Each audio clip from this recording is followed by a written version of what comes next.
Yeah, it's Throw It Out There Thursday. Yeah, everybody, it's Throw It Out There Thursday, yeah. Let's go to Justin Smith. Oh yeah! That was the intro right there. What boy band was that? That was Backstreet Boys, I think. It sounded horrible, let me tell you that. But we'll go with it. Hello. It's Throw It Out There Thursday, you guys. As everybody, come on in, right here. Go right that way. Perfect. Don't worry Yeah, we're about not filming or anything, Don't worry Dave. about the cameras or anything. There's a couple things besides all your questions that we want to cover today. One is the announcement that we're going to be at, what is the Visions? Visions in Oklahoma. What is it, Steve? Visions Quest in Oklahoma. I don't think it's Visions Quest. No, Visions in Oklahoma. Yeah, Visions In at July. Mid-America. Yes. In Oklahoma in July. So you guys, it's a UTV event, pretty amazing one. We're thinking about going out there with work semi and as well as the display and concession semi. But the only way that we're going to go out there and do that with both is if you call us and get on the bookings and schedule in advance so that we can actually, so we know that we've got a full schedule going out to that event. So give us a call and let us know if you're out that way and you're going to go to that event and you want us to have some, or we want us to do some work to your car. Then get on the schedule. In the next couple of months, we'll get back with you and let you know that we've got a full one and we're going, or it's a little light and we may not. But we want your input to decide upon that, right? So call us and let us know. Get on the schedule. Other one that we're announcing is some other products, and he's got a cross-eyed because he's like, nope, got no Wait, products. yeah, oh, no, okay, I know what you're talking about. But Justin, Junior Quintero said, hey guys, Throw It Out There Thursday. Love it. Thanks, JR. He had no question. Yeah. He just wanted his name on this. JR? Yeah. Yeah, That's all he had? that's all he's got. Puppy? That's all he's got, That's all puppy. Come on, man, throw something out. Que We can do that. paso? Come on, man. But while we're answering your questions today, we're going to walk out into the shop and show you something that we're working on. We've got a couple. Actually, did you pull the other one in too? Oh, yeah. Yeah. So what we wanted to point out is that it is totally possible, or is this a question mark? Is it possible to combine portal UTVs with desert haul and ass? Can you do both? Most people think that you can't. Well, we're going to prove it one way or the other because we're actually working on a few right now.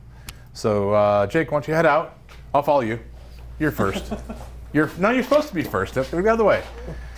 All right, show everybody where we're headed. This is actually the messy side of the shop, which is Mitch's. He didn't hear that. But here's one of the portal UTVs that we're working on right now. It's a new 4-seat Pro. Is it a Pro XP? Pro XP. Or XP Pro? Pro XP. There's arguments both ways. But Pro XP. This vehicle is ours, and what we're doing is throwing portals at it and all the other components that you need to make that work and have tire clearance. We've decided to go with, how big is that tire, Mitch? 37. 30. Stand over there next to that thing. That's a beast for a UTV. I mean, I know a lot of lifted trucks that don't have that much tire. 100%. That's half of you, Mitch. But 37's on a Pro.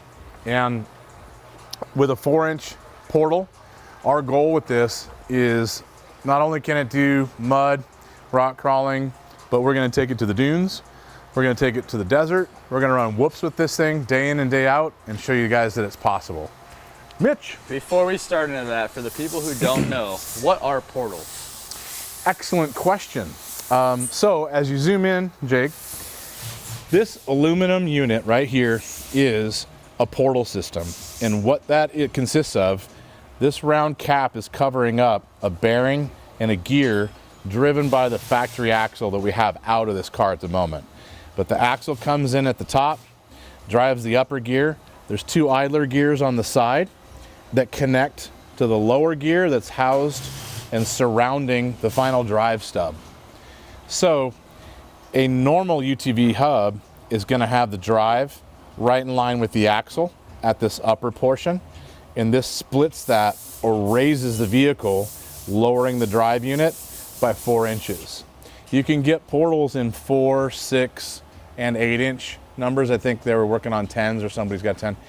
Anyway, the higher that you want this UTV to sit, the more portal offset you're going to buy. The reason that we did 4 inches is mostly for structure and geometry.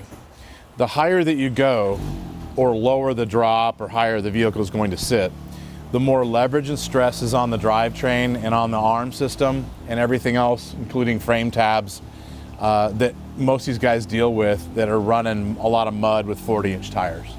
Plus the weight of the wheel and tire package is a lot, and the leverage on it is a lot. One thing we can look at, let's go up to the front, Jake. I'm gonna show you guys something up here. In a stock spindle, or on a stock spindle assembly, this has got the portal on it. There's your portal drive. That is where the CV and drive stub go into. That is in the stock position. That's 50% of the distance between the upper and the lower arm pivot points is right where that rides. You can drop this point down to in line with the lower joint and still have decent loads, still have low forces on the system, and decent geometry, because that would be equal to this drive being in line with the lower arm is the same as a class 1 car, class 10s, trophy trucks, pretty much any off-road race truck. And that's ideal for most off-road, actually, where most of the loads are on the lower arm being in line with it, and very little loads are on the upper, only braking forces when you lower that. So our choice in 4 inches is because it lines up with the lower, keeps the loads down.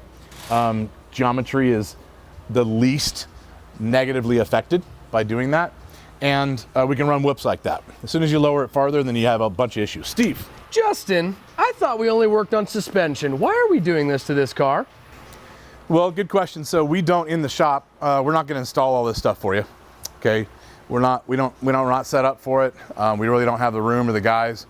But we're doing this for our own car to prove and be able to give you guys a setup on the East Coast and Eastern Texas, Louisiana, areas where you guys are all running portals, to let you know that you can combine a portal system with desert. You can actually have a really decent riding portal car with the proper shock and spring package on it. Even though you might be going 15 miles an hour in the mud, you can put it in high gear and go have some fun in the rough stuff too. Steve.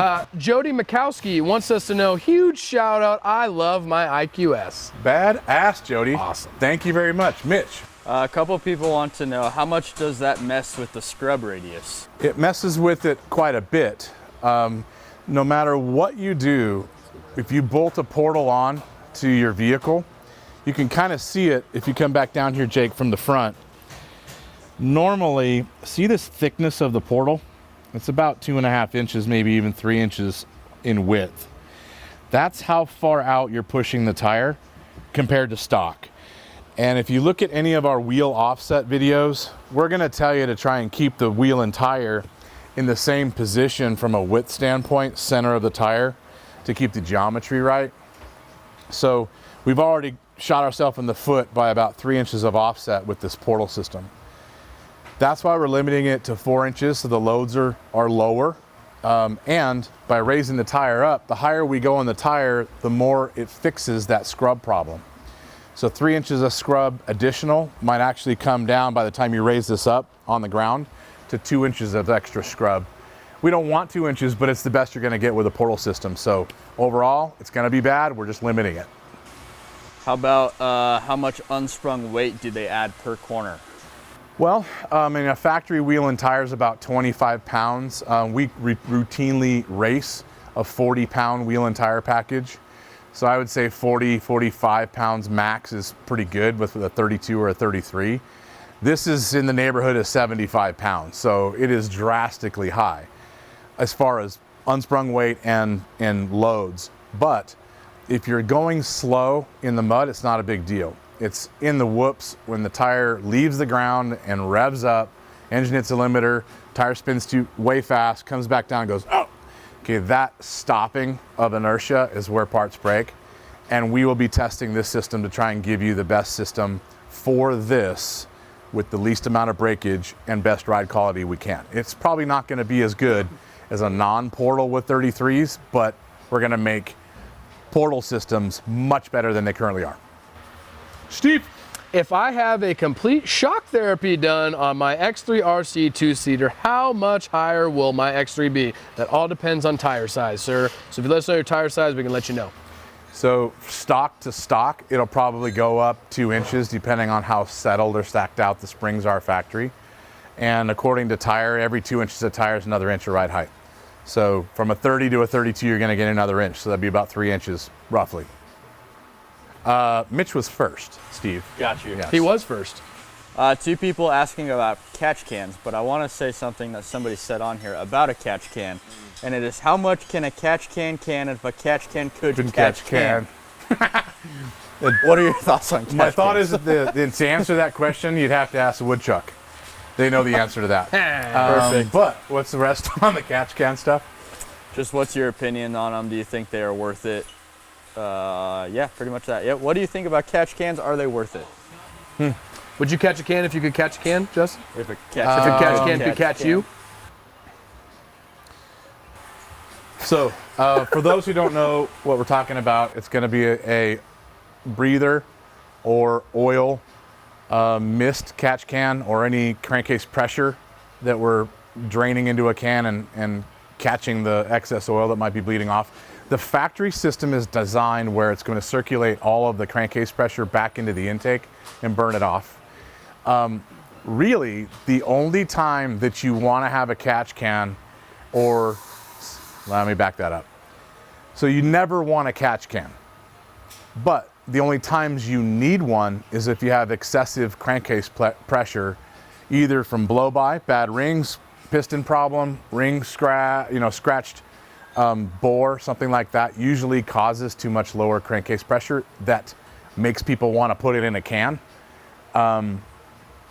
So you're usually covering up a problem. I'm not really a catch can fan. I'd rather fix the problem that's actually happening than band-aid it. JT Funk. JT Funk. JT Funk. Sounds awesome. That means He's got a shock therapy hat, too. he's got a does. question for Steve, because Steve's the funkiest guy we've got. I know that. What's going on, man? Hey guys, how you doing? Riding Excellent. this Turn that weekend. up if you can. You have all the volume on that. Hang on one second, JT. All right, we might be able to hear you now. What do you got? Oh, we're just out here in Glamis getting the last weekend before the end of the season. Jealous. Yeah, out here with Matt and the guys from One Off Road. Got Awesome. our Pro R's out here. If I can get it in there, there you go. How do you like the new Pro R, man? What's the update on springs and sway bars for the Pro R's? Do you guys have ATA? Really good question. Mitch has got a few spring kits ready to go. They're not on the site yet because we don't have all that part numbered and put together yet. But in the next 2 weeks, you'll be able to get spring kits from us. We, as well, in the next 2 weeks, we'll have sway bar links, and we will have some sway bar arm options about a month from now. So we're knee deep in it, man. We're running the cars every single day and making parts as fast as we can. Yeah, man, Actually, they're just got the amazing prototype out limit here. strap spacers too, so we'll have that as well. Can't wait to get some parts on. Well, we're gonna have spring kits and internal valving packages at the same time, so give us 2 weeks. And Mitch was just telling me, go ahead, Mitch, what was that? We got the prototype limit strap spacers as well, so once all that stuff is released, we're gonna have limit straps for that car too. Yeah, Within the same time period. Yeah, give us 2 weeks, man. Spring kits, Awesome. internal shock work, limit straps, and sway bar links, and some sway bar arms shortly after that. Wait, Matt's here from One Off Road too. Right on. Shout out to you guys. Have fun right. out there. Be safe. Yep. Thanks, guys. Come on over here, Steve. Oh, Let's I'll come on over change here. the background a little bit if Justin we're going to talk to you. from Pat Bramble. He said, I have a 21 X3 Max with smart shocks. I have the full ST shock therapy treatment. And every time I'm riding, I get the smart shock error. Is that common? So actually, Steve and Mitch can answer this question for you. But I'll start by saying it's uncommon, but we have seen it, and it is not a problem with the inside of the shock. It is a setup. So it's got to do is, so call your local dealer. There's a lot of updates that happen with the smart shock system where they have to be recalibrated after, whether it be a spring kit or internals. It's got nothing to do with those as in the internal. I'm going to go one But step. it's different. It's actually where it's ride height the at. second that you unbolt the shock from the vehicle. Correct, And it throws a anytime code. it's unplugged, and the system tries to reset its ride height, and if it's not And then within when we a put quarter her of back, an inch yeah. of correct, then it throws a code. And Can-Am realized this was a problem right away, and they redid the programming to give it more variance so you can pull shocks off and not have any issues. So dealer, get the update, recalibrate the ride height, it's Then gone. you're You're dialed. not going to have a problem again. Yep. Got another question from Mark. Yee. He said, how much did the cow cost you that got killed in the KOH race? I'm assuming that's what you talk like. I'm sorry, dude. Well, KOH race. yeah, so first of all, King of the Hammers. It was not I'm King of the Hammers. That was It was actually Parker. Parker. And nobody said that we killed it, but she gone, guaranteed. And we don't know. The reason we don't know, we offered to pay for the cow, but Best in the Desert was badass, and they organized it with the rancher, paid for it, and they wouldn't let us pay for it. So I don't know. I'm guessing though. I've heard numbers in the past from other people that have had that happen years ago, that they're in the range of $900 to $1,500. It'd be the same thing as if you bought the cow for steaks, a complete cow. They basically get market rate. Yes. Oh, I got you on that one, Mitchie. Paul Laframboise said, I have a 21 XP Turbo. Is it better to have my walkers done or get Fox RC2s, Justin?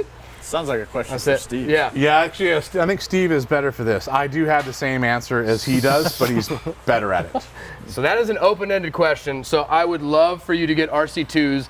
I do not have them in stock. They should be in stock here in the next couple weeks. But I would recommend the Fox. It's got a lot more adjustability as opposed to the Walker, where you only have high speed compression. On the Walker, you just have, or on the Fox, you have high and low and rebound. So I'd recommend the Fox, but I just don't have them in stock at the moment. So I don't know if that answers your question. The Walker Evans, I think you'd be happy with, but I think you'd be more happy, more better with the RC2s. More better is definitely in the English language. Look it up in the dictionary. More happy, more better. Mo Yes. happy, mo better. I'm gonna add to that though, Steve. Add to it.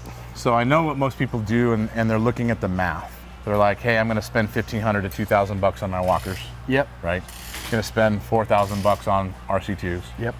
So it's a give and take. And So from what money, I like to tell those people is you take off your walkers and you can kind of recoup about $1,000. So typically a stock set of Walker Evans shocks is anywhere from $1,000 to $1,500. used on the market. Used on the market. I mean, the average is about $1,000 to $1,500. So in reality, you're only paying $2,500 for the Fox shocks. If you look at it that way, if you take away from that.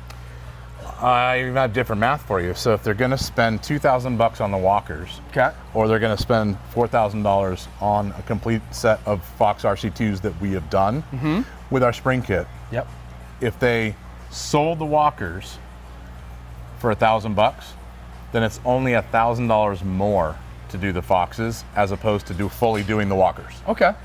So, okay. Yeah. Different right, math. Yep, on the other side of math. Work set. By the time you recoup some money on the walkers, it's only $1,000 more. That's why I push it. Now, if it was $2 or $3 grand more, then I might do the walkers, save the money, and wait for another car or something like that. But for $1,000, I would do the Foxes. In a hot minute. Agreed. A hot minute. Hot minute. Yes. A lot like Steve. Hot mess. I resemble that. No, it's good, yeah. Anyways, what is this, Justin? This looks like a nether Are you portal just car. gonna forget about my Yes. question? We're Perfect. Okay, continue on. Carry on. So, Mitch, stand in front of another portal car while And asking ask your your question. question. We get Right. 2 for 1. I'm out of the. All right. There it is. So this is actually pretty interesting because if people ordered wheels and tires without reading into it or learning about it, can steering feedback be fixed if you got a 4.3 wheel by mistake, or do you need to buy new wheels for a Can-Am X3? I buy wheels. You can make the steering feedback less by having a tire that's fairly rounded, but you've already bought a tire, so you don't have that choice. You can make the steering feedback less by having a billet rack in it as opposed to the stock rack, but that's $2,000 and probably more expensive than selling your wheels and buying new ones. Yep. You know, I think you could probably buy another set of wheels, sell yours pretty quick, and only be $500 to $1,000 in it. That's probably the cheapest way to get rid of the most feedback. I would say do the wheels. I know it sucks. It sucks, but we are here for you at all times to ruin your purchasing I have process. a question for you, Steve. Yeah. Question for me. Yep, for you. XL Cope wants to know, when I get my RIS done, oh, where'd it go? Sorry, hang on. From you guys, will you install other parts like BSD and TLS kits? Absolutely, sir. We will 100% do that. There is a little bit of a labor charge on top of that, but we will absolutely install whatever you guys have. We actually have a lot of people buy stuff before their appointments, and then they just bring us the box and we install it for them. And you can find all that stuff on www.shocktherapyusa.com. It feels so dirty when he does that. It's like a sales pitch right there. But I got to add one more thing to that. Yes. We will install all parts that you bring us as long as they're our parts. Correct. The only thing that we will install that is not ours would be a pull plate. So a lot of people get like a TMW or a Geyser pull plate when they're getting our radius rods. We will install it at that point. Because we've already got it Because off. I've got it off. So but in it's general, no. We only if it's our part. So the next question is, why don't you guys put a bunch of parts on cars? Well, if we don't make it, a lot of times it doesn't fit very well, honestly, and we don't want to be involved in trying to make everybody else stuff Don't work. want to be married to it. We just don't, yeah, exactly. We don't want to be married to it. We know our stuff works great, so that's the only thing we touch. Mitch? Why is it always $1,000 whenever I want to upgrade? Well, if it's a boat, it's $10,000 every single time, right? Add another, what's the acronyms for? Bust out another 1,000. Bust out another 1,000, Yep. There it is. Steve? Justin just touched our razor. I'm never washing it again. That's that one right there. Oh, look at this. Amazing. We've Now done a sign this lot one here. worse things on it, don't you worry. Oh, snap. There you go. Nice car, by the way. Pretty cool. Your portals pushed us to finish ours, so thank you. Agreed. Your brother is saying hi from Rocky Point. Is he in Rocky Point? Oh, son And of so, a you know gun. what? So is Skylar Half with Brandon Sims' team is in Dang. Rocky Point. Believe it or not, he gets. I mean, what a cool gig. So the navigator for Brandon Sims, if you guys follow any racing, his job, like literally, his job he gets paid to do is to take clients out and go have dinner and drinks. Sometimes drinks turns into way more of that night. And currently he's in Rocky Point showing clients a good time. That's a hell what of a job. What a good gig. Yeah. Right? I'm quitting right now. Yes, Steve. Justin, any plans on coming to the UTV takeover in Idaho at the St. Anthony Sand Dunes in September? Yes, we're coming. See our schedule. I think it's on the dealer list. You're not working it necessarily, but I think we're going on display. Okay. What do you got, Jake? I got someone live, but they are not at their camera. Okay, then they're not. Can we kick them off? It's accidental. We can tell them or call them. Red Racing. Yeah, Red Racing. That's all right. You can boot them too, I think. You know how to do that? Nope, don't know how to boot them? Never mind. What do you got, Mitch? Diesel wants to know, can you run a 5.1 offset wheel on a portal car? Yes, Portal car. I would recommend.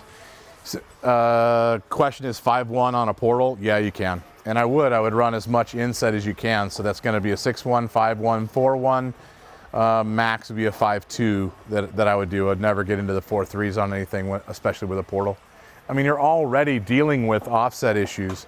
Portals are adding 2 or 3 inches. So it's the same thing as having 2 or 3 inches of a bad offset. So get away from that if you can.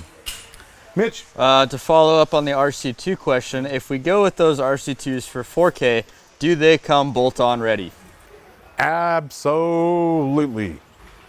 Yeah. Well, ride height wise? So it wouldn't be bolt-on ready. No, so we've already done the internals and we've already done the spring kit. Gotcha. Sorry, Okay, I so was thinking bolt-on as in you just throw it on the car and drive it. So no. Well, you've got a ride height adjustment, but I mean, we nail it about half the time. So we're gonna send them to you with a basic adjustment in it. We're gonna send them to you with a ride height that we think, from a preload standpoint, what we think it should be. But everybody's is different. You might adjust the ride height and then send it. But internals are done, spring kit's done. Let's walk through inventory. There's somebody on here that is like staring at a tree. So We can't kick them off. whoever is live with us, can you please Hang up. Does delete anybody or recognize that leave? tree? Go over there and slap them. Yeah, please. So while we're walking over to inventory, one of the things that portal cars need are stronger steering, which would be billet racks, both racks for Polarises and racks for Can-Ams, and racks for girlfriends, both. Tie rods, all connected, right? So even though we've got a bit of a back order on X3 racks, these are the racks that we built this morning and those will be shipped out today. I think we're about 30 back orders deep and we're going through those at the rate of about 20 a day. So we should be off of our back orders this week and be able to ship right away on Monday, Tuesday next week for X3s. And we've got There's only 3 on the shelf here for Polarises, but we've got a lot more over in the corner. Steve. Justin, what's going to be the price to do valving and springs at the show in Oklahoma? It's going to be the same. Man. It's going to be the same as here, man. Yeah, we do not change the price. So internal work is $750 unless it's a bypass, and you've got bypass tubes to upgrade to that, which is $1150. And spring kits vary between $750 and $950, depends on the vehicle. But same prices as we have here, same prices as our website. We don't raise it to go to the event. That's kind of why we want to know that we have enough appointments to be able to go, because we don't raise the price to go there. So we want to make sure we have enough work to do to make it worth it. It's a lot to send this circus somewhere else and do the work. Steve. How do you know if your rack is functioning properly? As long as it bounces, baby. Okay. Yeah. Sorry, I was thinking about something else. Justin, how do you know if our rack is functioning properly? Well, do you have anything that it does that bugs you? Like, is it stiff? Is it tighter? Is it have a pop to it or anything like that? I mean, most of that stuff is a sign of an issue. Typically, though, we don't have problems with racks. It's always something outside of that. It'll be an outer tie rod joint, maybe the factory or somebody else's outer tie rod joint at the spindle or upper or lower ball joints get tight, and turning it gets stiff because of the spindle assembly. So one thing that would help you narrow it down when it comes to a rack problem one way or the other is jack the car up, move the wheel. If it's stiff, then disconnect the tie rods from the spindles. Try it again. If it's still stiff, then narrow it down to the rack or the steering column. If it's not, then you know it's in the spindle. So, process of elimination. Sort of. We're trying to fix the live feed yeah, thing here. you guys are trying to boot the background. Yep. We're trying to accept Mitch right now so that we can kick him off. Oh, now we got three. we got 3. Now we got 3 people. Red Jerk Racing. Red Jerk Racing needs to leave. Why don't you go on Facebook and look them up and go, bro? Is that even possible? I don't know how this stuff works. Come We on. might have to restart it. No, Well- not restarting. We're not restarting. We'll just let him be. Do you guys have? You guys still have all the questions coming through, right? Yes. Justin, will you be doing work on cars at St. Anthony's or just selling product? At this moment, we're probably just going to be selling products. We don't have plans on bringing the work semi and doing all of that. But we could be persuaded, so if you want to give us a call and let us know that you're on board for that, then we might change it around and bring the truck, okay? So call the shop, let us know. Tell all your friends, kind of give us a pre-schedule for it. We get enough people, then we'll go up there. What you got? Steve, I got a question for you. Yeah. That's some St. Patty's Day cheer you have there. Oh, thank you. I love my heritage, and knowing that it was St. Patty's Day today, I had to go to lunch and get this. You from the went all restaurant. out for it. Yeah. Yeah, unlike Mitch, who actually has green all over the place. He does. He has green on his hat, and then Yeah, show what us else you got? the goods, Mitchie. Yeah, he's got some. Styling. But you know what? Someone that doesn't have green, we're just gonna pinch you. Jake didn't come to Shaky work with Jakey. green. Oh no, he's got green on his hat. What? Oh, that's right. Damn And it. Joshy's got Yeah, what do you brown got? pants. That's a little bit of off green. We'll pinch you later. Do you have green in your ink at all, Josh? I do, lots of it. There you are. You're good. We won't beat you up too bad. Let's go back over to Portal stuff, Let's go back over to Portals. and maybe we'll wrap it up over here. But take a look at that bad dude razor. You guys, if you got questions, throw them out. We're gonna wrap up here. Maybe do the last few that we can grab, and then be gone. That air compressor's a little bit noisy. Who knows? Anyway, Portal car with Cognito suspension. Pretty decent setup right there. Arms are never gonna break. This is something that a lot of us race in desert. If you guys are in the mud, then you may not be familiar with Cognito, but it's a nice box strong system that's got tons of hours on it in Baja and everywhere else. Mitch, you got any questions? Status on the wrecked race car. Actually, it's going back together right now. All the fabrication's done. Since it was apart, we took the time to do some more modifications and upgrades to the car, directing air to different places like steering units and intercoolers. And anyway, we've got a whole bunch of aluminum interior, including a new dash. that we did at the same time. Right now, everything's being painted and going back together, final prep. So we should be testing next week. I want to say hi to Michael, Royal Race Fab Michael. Oh, He is on here and he said, "Hey boys." Hey, Boner. Oh, Mr. Cook. Mr. Cook is watching. Oh, He's watching. We love us some Michael. Steve. How long is the wait on Pro R limit straps? People are wondering. Did we already answer Well, that? that'll be a 2.5. The 2-inchers came in. 2.5ers are only a couple more days. Honestly, you should be able to get that shipped next week. We're working our ass off in the CNC shop. Currently, we're running 20-hour shifts to get ahead, and we're almost there. Yep. Yeah. Josh, you got anything good? Full hands. Okay, no questions though. No, I'm good. All right. Do you have a question? You want to make one up? Lots of questions. Well, fire away. For another time. What's your question? Meaning of life? Yeah, gotcha. Steve, you got anything you want to go? Just someone wants to know, when will Chromoly Can-Am radius rods be back in stock? I want to say either next week or the week after. They're at powder right now. Yeah, I think that Powder Coat Right now. has them right this second, so very soon. Give us a week. Mitch, you got one more before we're out of here. Okay. Ramp Rat wants to know, what car did you race at Laughlin? We raced our stock car, which literally is a bone stock 22. Ernie raced that. And he had a good run going until it overheated. And then we ran limp mode the last few laps. I think he ended up finishing 7th with 15 minutes of downtime on the overheating, which is pretty good. He was up in the podium area with that. And then we ran the pre-runner in the turbo class, and we had limp mode issues the whole race. It was going into limp 4 or 5 times a lap. That always seemed like it would go into limp right when we wanted to pass somebody. Felt bad because we'd bump them and then the thing shut off. But it's a long day for us. But we figured out what the limp mode problem was. It was actually a faulty injector. So it was a misfire, and a misfire that would shut it off. So we found the problem. Now it's fixed. He's there. Is he actually on it? The face is there. Did you Now- drop now your everybody phone knows. off a 100-foot building and you had to climb down? Dude, can you see us? Do you know that you're on the feed? I'm going with no. Oh yeah, my bad. Sorry. Oh, he's there.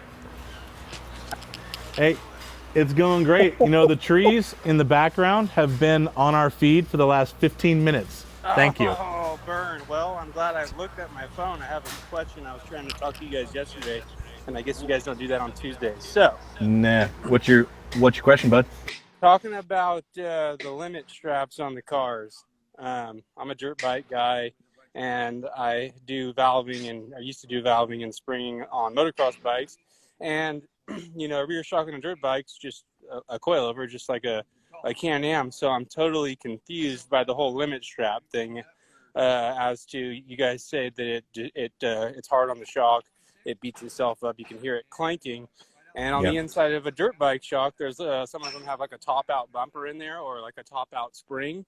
So what's the difference in, like, I have an X3 myself, which has a bunch of your guys' products on it, has your springs on it. And I've been thinking about getting the straps, but I just can't get myself to do it with my theory on the motocross shocks. So I can answer that for you.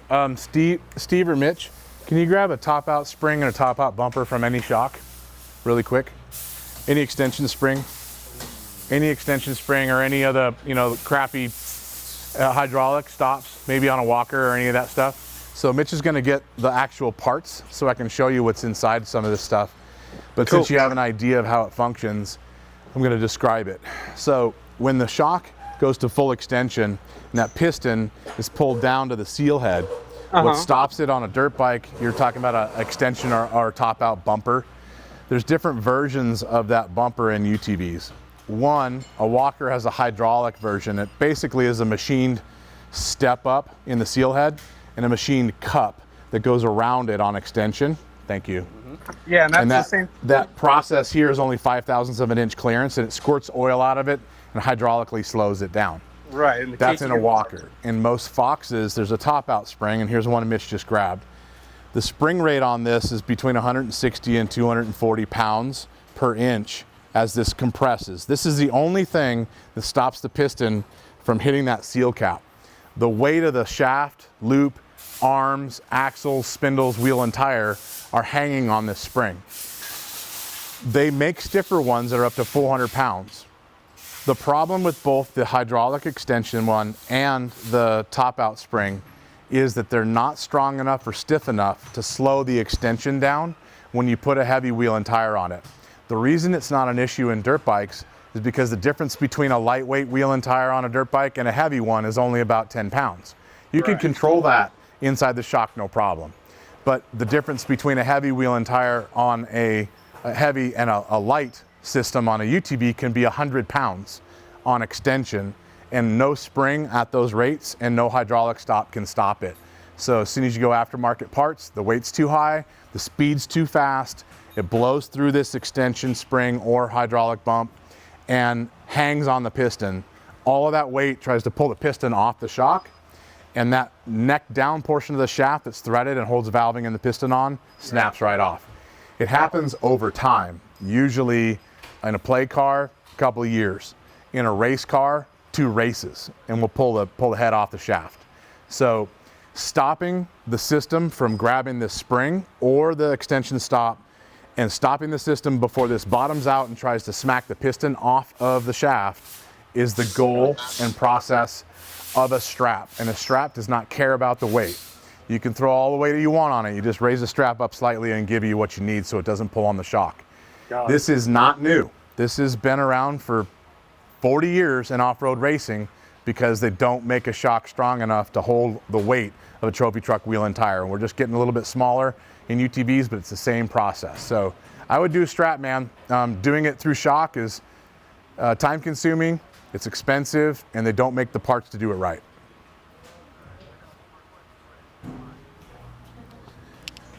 Awesome, man. Have a great day. Hang up. Thanks for your question. We like those technical ones, man. Give me something to talk about. I thought we were signing off. You know what we should do?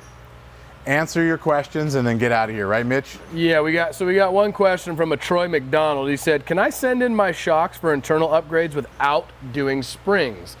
And the answer would be, of course you can, but I would recommend doing a spring kit before you do the valving. True. You know what? Maybe he's got somebody else's spring kit. You know, maybe he's got Eibach or something like He that. might, but he said he would want to do the springs later. That was later in the thing. Fine. So yeah, I mean, you could do the springs later, but I would rather you do the springs first. Better to do it the other way around. Springs first, then valving, because valving is going to control the spring. And if we're trying to control stock spring, well, that's going to change a little bit. Like the valving needs would be different when you put another spring kit on it. So with that, Mitch is out. I'm out. I'm done talking about extension springs. Steve, if you're out. I'm out. Did he hang up yet?